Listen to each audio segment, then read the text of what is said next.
Bismillahirrahmanirrahim. Assalamualaikum warahmatullahi wabarakatuh. Alhamdulillah. Alhamdulillah. Pertama dan selamanya puji syukur kita rafakkan kehadrat Allah Subhanahu wa taala kerana pada hari ini 27 Mei dan bersamaan dengan 10 Zulhijjah kita telah berjaya melaksanakan program korban yang diadakan di Masjid Kota Damansara sebanyak 23 ekor lembu, 20 ekor biasa dan juga 3 ekor lembu sado dan juga 16 ekor kambing. Alhamdulillah pukul 1 tadi dah selesai semua. Sekarang proses akhir adalah proses agihan kepada jemaah. Apa-apa pun saya ucapkan terima kasih kepada semua urustia, jawatankuasa dan juga kepada peserta yang menyertai korban pada tahun ini.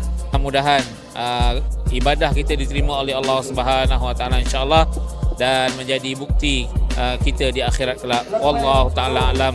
Assalamualaikum warahmatullahi wabarakatuh.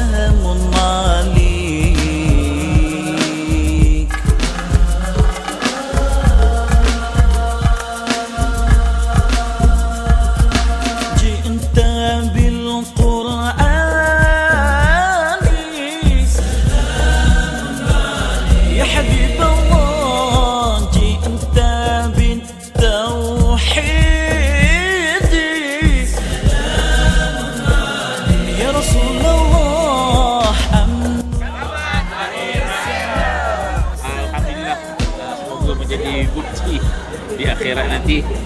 Tahun lepas kena juga kambing yang akhir, yang ni second last. Mudah-mudahan menjadi bukti di akhirat insya-Allah.